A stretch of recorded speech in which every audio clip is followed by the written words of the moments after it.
Perfect. So, Laura, thank you again for coming to meet with me and our students to give them a little more information about what you do on a daily basis. I wanted to start off, if you could tell me if there's anything you've been reading right now or a good TV series or something, just like to connect with the students a little bit. All right. Well, I consider myself a pretty big sci-fi and fantasy nerd, but I am embarrassed to say that I have never read Dune before. Mm, By Frank Herbert. So I am working my way through Dune. okay. Um, Figured it's about time. It's very good. I love it, and yeah, it's considered the greatest sci-fi novel written of all time. Oh, wow. And they're making a movie. It's coming out, I think, in December with Timothy Chalamet and like an all-star cast. So I was like, I really need to bone up on my sci-fi street cred. So that's what I'm Great. reading. Okay. I'm sure the book is probably going to be better than the movie. Typically, usually is. Well, it's a series, so I at least want to get through the first one before I watch the movie. We'll see. Yeah. Awesome. Very cool. All right. So I guess we'll jump right on in. Um, so my first question would be, could you just give me a little more information about what your responsibilities are as the Mid-Atlantic Area Director of Government Affairs? Sure. Yeah, I know it's a mouthful. So I work for a company called Beata Home Healthcare. We provide in-home healthcare services to our clients. So we do everything from personal care, like helping somebody bathe or get dressed in the morning, all the way up through therapies like occupational therapy or physical therapy, nursing, taking care of doing nursing in the home, all the way up through hospice care. And we do that for the whole gambit of individuals, anything from a NICU baby that just came home from the hospital that needs 24/7 care, all the way up to seniors. So because of that work, a lot of the funding that, the way that we pay for our work or the way that we charge for it is through either Medicaid programs or through Medicare programs.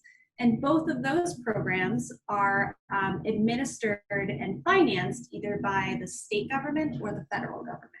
So as the area director for the Mid-Atlantic and now Midwest region for government affairs, I oversee a team of individuals that work with our legislators to create better policies and better legislation and better payment for those services and to make sure that people can get cared for in their home, because no one wants to be in a nursing home if they don't have to. And we know during this pandemic and COVID, you really want to stay home if you can get your care at home rather than going into a nursing home and placing yourself and your family members at greater risk. So that's what I do. I work with legislators a lot and regulators that are making the policies. And then I also lead our clients, the people who are getting our care, and our employees to also get involved in government and civics, and voting, and all those kind of things. Very cool. Okay. And you never think that that type of position is needed in something that works with like home health care and things like that. So it's very interesting to learn about that. Now, would you say your undergraduate major was relevant to your career? It was. I would say I'm probably one of the few people that, really kind of ended up in the same field that they kind of got their education in, and somewhat. So I graduated from Westchester University with 2 bachelors. So I had 2 bachelor's degrees. I have one in political science, and my concentration is in international relations, actually, so more on the global side. And then my second major was French. Obviously, I don't use my French a whole lot in this world. But every once in a while, you'd be surprised if when I used to be in the office, if we had a client call in that like spoke Creole or like French, usually some kind of French with a very heavy dialect, I could kind of help a little bit, but not in my capacity of government relations, at least. So, after college, I got involved in kind of healthcare policy and government relations. And that led me away from the international piece, but still all in the political science field. Okay. And then how did you discover Bayada and this division within that company? So I was working for a U.S. congressman at the time, and he lost his election, which meant that we were all going to lose our jobs. And Bayada had this opening, and my grandmother had actually had Bayada services in her home several different times when she had gotten out of the hospital and needed help with like a wound or needed some physical therapy. So I knew the company, I knew its mission, and I loved what I knew about it so far. And since then, we've become a nonprofit, which is even better. So I was drawn to that, and they were just starting their government affairs office, and they needed kind of an almost entry-level individual to help support them. So that's how I came to them. That's awesome. Very cool. So that's good to know too. So you kind of remembered some of your life experiences to help you kind of navigate through that finding a career path world. That was kind of interesting. Absolutely. And this was when I interviewed with them, I saw this as my opportunity to kind of honor the women in my family. All the women in my family, my grandmother, my mother, my aunts, my cousins, they're all nurses. Oh, nice. They're all nurses. So nursing was never something for me. I hated math, and there's a lot of math in nursing. Sure. So this was my way to honor my family and the nurses in my family, was because I could still do something that I loved, working with government, but I was going to be advocating for nurses. I was going to be advocating for a greater role and greater responsibility and greater awareness of nurses in this particular subsect of healthcare. And that made me feel really special. And to this day, it still makes me feel really good. That's pretty dope. Awesome. And then, so you talked a little bit about you meet a lot with legislators and such. So would a typical work week be? Like a lot of meetings, and what other things do you do? So just like everything in life, right?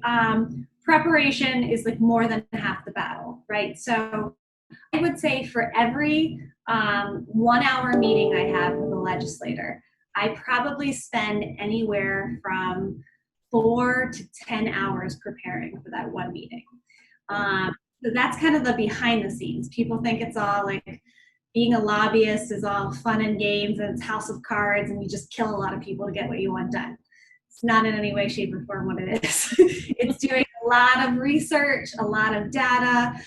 Even though I hate math and I thought I was going to get away from it, a lot of statistics to compile data and to analyze it and to learn about it so you can make the best argument for your employees, for your clients, about why they should choose to fund your program over another program. Because that's essentially what it all boils down to, is there's a certain pot of money and everybody wants a piece of it. And it's how good you are at advocacy and how compelling you can make your arguments. It boils down to kind of where you are in the pecking order.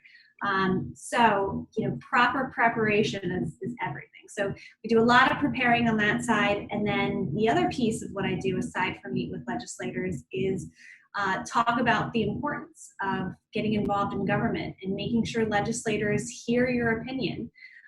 So we spend a lot of time educating our employees and educating our clients, the people who are actually receiving the care, to let them know that they can influence this process. If there's a nurse out there that's not happy with her pay, well, we can only pay what the government will allow us to based on what they pay us. So, they can help us in these efforts by telling a legislator, hey, like, I work in this program, I do important work, I keep your constituents safe and at home. You need to fund this program adequately. And really try to empower those individuals, because legislators make decisions on everything from poppy mills to fracking to education to healthcare. And a lot of them have a background in one area, right? In teaching, or in, they're a lawyer, or we're a doctor. So they need to be making all these decisions, but in order to be informed by them, they need people to tell them and to educate them. So who is better to educate them than the people that are voting for them? So, and that's what we found. So we spent a lot of time doing that as well. And then, of course, there's always last minute issues and challenges that pop up. So I do a lot of troubleshooting and, kind of triaging. That's what this morning has been a lot of. And if you hear my email dinging constantly, that's what that's all about. So it's exciting. It's never the same thing. It always changes. Awesome. Now, does it entail, I know you speak a lot to the employees and clients, as well as legislators. Does the program entail a lot of travel?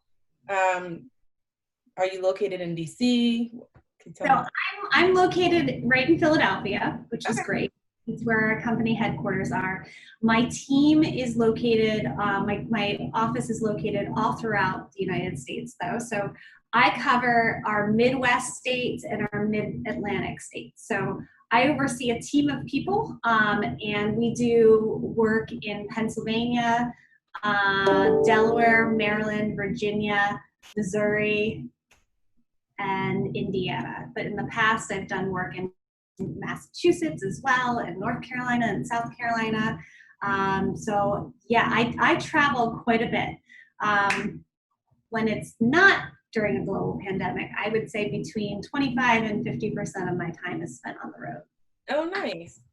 Okay, so that kind of goes into like my next question of like, how do you balance or maintain a good work-life balance? I don't know. I'm still trying to figure that out. Aren't we all? No, I think it's important to try to, I like to try to steal moments when I can. Okay. So if I'm waiting outside of a meeting and I know I've done all that proper preparation, I'll take a minute to text my mom and see how she's doing, or to text a friend. I'm a big fan of, when you think of someone in that moment, you should let them know that you're thinking of them and why. So that's how I've kind of tried to, it maintains a little bit of a work-life balance in that sense, because it's very fluid for me. But the other piece of it is, I don't only do that with friends, I do that with colleagues, with other stakeholders, with industry professionals, and that's really helped me build relationships and be respected in the industry and be thought of often, because people like to know that people are thinking about them and why, or that you remember a certain thing of them. So being a good listener and kind of making that connection. And then the other piece is just wherever you can, you kind of steal those moments. If your work ends on, and you're traveling and your work ends 3 p.m. on a Friday, maybe instead of going home, I'll instead decide that that's where I'm going to spend the weekend and explore a new city, or link up with a college friend that is now living in that area and catch up with them. So you kind of just try to be creative and, take those little moments when you can. Very cool. That makes a lot of sense. And I really like that. I might have to take that, let people know that you're thinking of them and why, exactly when you are. Very good. I like that a lot. Now, I know you were talking a little bit about problems that you deal with work. You said like a lot of triaging and things like that. Is there anything in particular that students might need to think like, I wouldn't necessarily think working in government, I would have to handle these problems or anything? I would say, the math thing, I never thought I would use math as much as I do, but I find myself, you get these questions from legislators of, okay, you're asking for this much money, well, why? And if you don't have the information and the data to back it up and to have the know-how to figure out, percentage and statistics and all those pieces, you're really at a loss. And not having answers, or not being able to find answers in a relatively short amount of time, or having a good answer is, can really hurt your argument. So I would say that piece. The other thing, I never realized as much when I was in school was how crucial and critical writing was going to be. Mm. Today, so much of our communication is done through writing, through email, through even using social media, and being able to say what you're going to say concisely and really clearly is a very it's a tough skill, but it's a super important skill. And I don't think school necessarily it really emphasizes that. And I think it's also a new style of writing. Each place that I have worked, their culture, their company has a different style and tone in their writing. And when you recognize that and know that, you're able to more quickly assimilate to what that style is, so you can be successful there, while still not, losing your own kind of style and tone and being able to infuse that in there. But all throughout school, you are taught how to write kind of academically, right? We write papers, and it has to be so many pages and so many words and single spaced or double spaced in a certain font. Mm-hmm. When you work for a business, it is all about how quickly and how succinctly can I communicate this message while still clearly and including all the information I need to know, that person needs to know, but nothing more, but nothing less. Mm-hmm. And learning that has been a real journey. I'm still on that journey. Super important.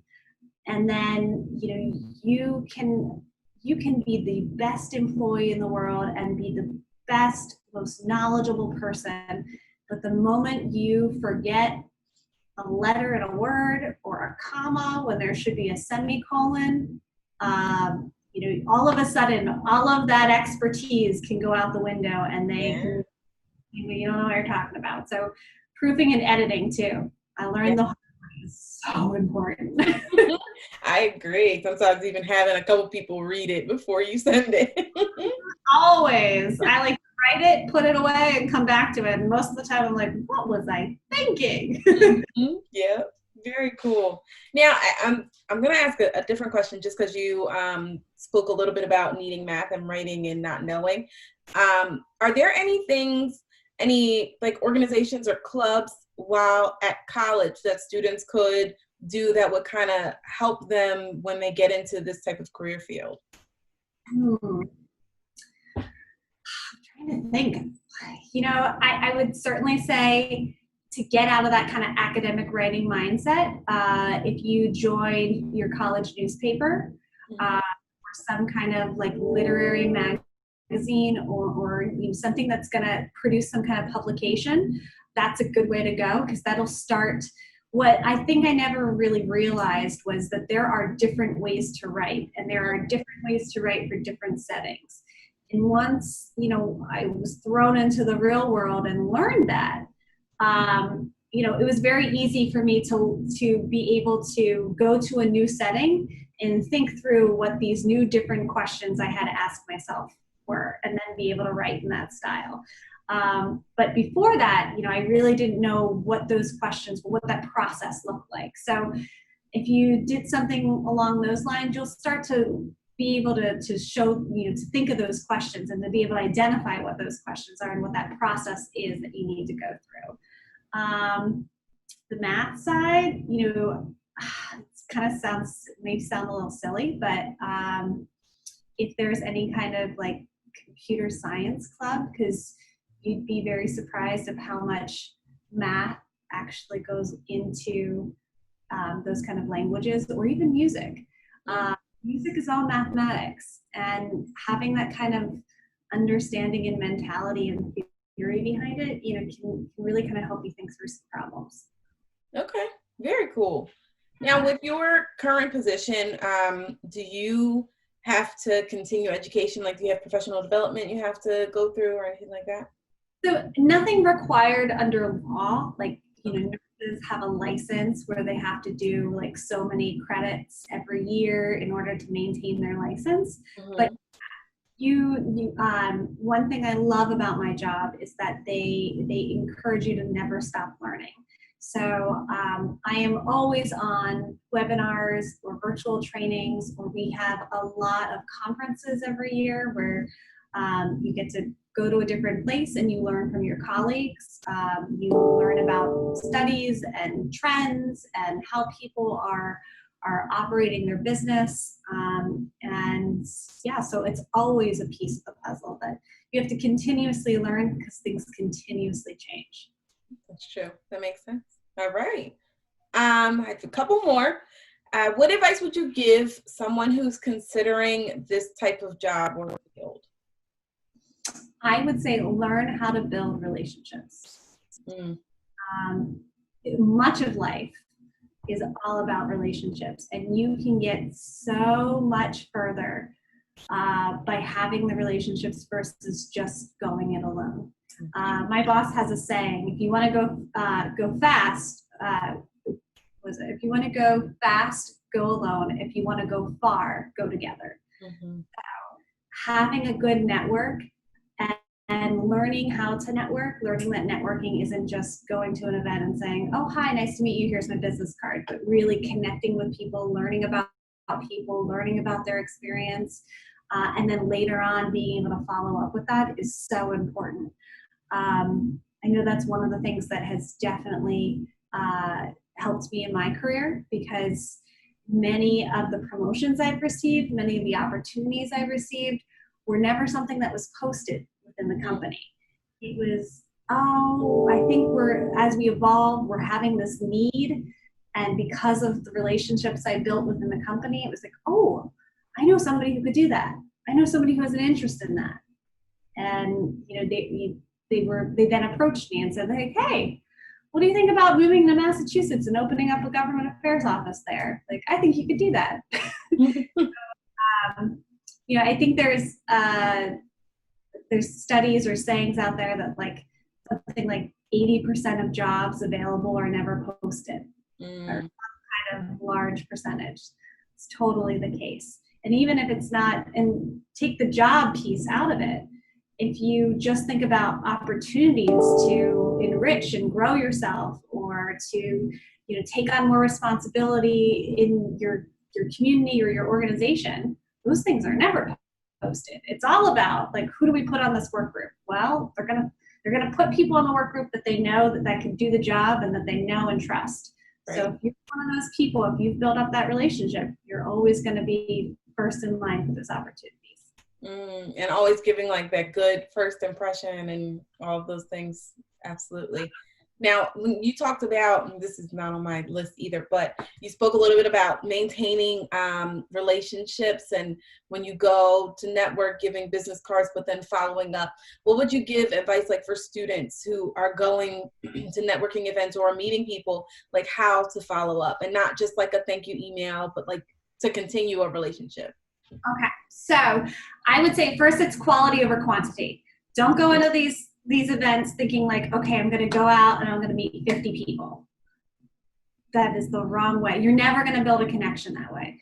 Go there with the intention of, in an hour meeting, maybe 5. 5 would be high on that end. And ask questions that are open-ended questions. You want to ask them questions that don't require a yes or no answer, where they have to tell you something, and don't ask questions that can have even the one word answers. It's like, so how are you doing? Fine. Do you like your job? Yes. That doesn't give you anything, and be creative. One thing I like to do, especially at events that are not necessarily like just people who are all in the same industry together, all have jobs, I don't ask people even what they do or what their job is, because some people may be in between jobs, or they're embarrassed about what they do, or they just don't want to talk about it, or they had a stressful day and they hate their job. I ask them, tell me one good thing that happened to you this week. People love that question because it puts them in a positive mindset. They get excited to tell you something. Or I ask them, what are you passionate about? Tell me what you're most passionate about. And sometimes that is their job. Sometimes it's, an art form or a club or a sport that they're involved in. But whatever it is, it's going to get them talking. And when they're talking, make sure that you're not only listening to what they're saying, but also listening to the meaning behind what they're saying. If they're talking about that they love to play baseball and baseball this and baseball that, and they played baseball with their brothers growing up and their family, and their dad taught them and all those pieces, what you now know about them is not only that they like baseball, right, but that they have a really strong relationship with their family or with their parents, and those kind of lessons can take you through for professional and personal relationships, right? Like you could be looking for a new beau, and knowing those kind of information is really important and kind of gets at the question without you having to ask, so how's your relationship with your family? So you can learn a lot about a person by what they say, both outwardly as well as the meaning behind it. And then my little trick that I really like to do is I do try to exchange business cards or some kind of information with them. On the back of the card, I write the date that I met them, where I met them, what the event was, and then I write something about them, something that I learned about them, or something that will identify them to me in the future. So even if I'm terrible at names, even if I don't remember their name, the next time I go up to them, I can say, hey, how's it going? How's your son? Or, how did you think the Yankees played last night? Or whatever that question, whatever that thing was, you can automatically connect them and connect with them. And they go, hey, Laura remembered that I love gummy bears. And, and that's really cool. Like, she really was listening to me. And I'm so sorry I forgot your name. Please remind me of it. They feel much better about that piece because I remembered something about that, which was more important than remembering maybe what their name was. So that's what I would say is. No, that's great. That's awesome. That connection piece is everything, definitely, to help them move forward in life. So absolutely. And then I guess my last question, I have two more. So I'll say, what do you enjoy most about your job? And then I'll ask you the last one. Probably no surprise at this point. I would say I love the people. I love working with people. I also love teaching people and empowering them to get involved, empowering them to make changes in government. And as polarizing as it can be these days, kind of taking politics out of it and keeping civics and government at the forefront, I think is important. And you really still can have an impact on how the world around you is molded and operates.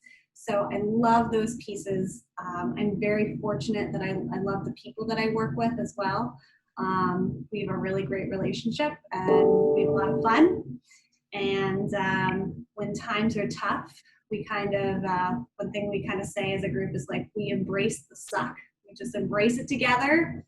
We get through it. And it's a real team mentality. So those would be the pieces and I like making a difference. I've been able to make changes to the way that home care is delivered in our states and in the nation that is forever changed and positively, that people are going to get better care because of it and live longer and be able to live in their community and see their grandkids and grow up with their parents, and that means a lot to me. Awesome. That's awesome. And I feel like we kind of covered this, but if you have anything else to add about how would you suggest someone just getting started set themselves apart from the competition?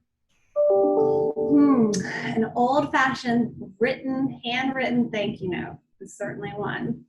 But I would say make sure that when you do those things that you personalize it. There's nothing worse than getting the same basically thank you letter that I've gotten from every other candidate. Thank you for your time today. I appreciate our conversation. I hope, I think that I would make a good fit because of X, Y, and Z. I look forward to hearing from you. I've gotten plenty of those emails and plenty of those handwritten thank you notes before. But what I don't get a lot of is like, hey, I really enjoyed meeting you. I love the story that you told me about X. You seem like, this would be a great place for me to work because I enjoy X about you or your office. Um, I think I could make a difference here. I especially enjoyed our discussion around why.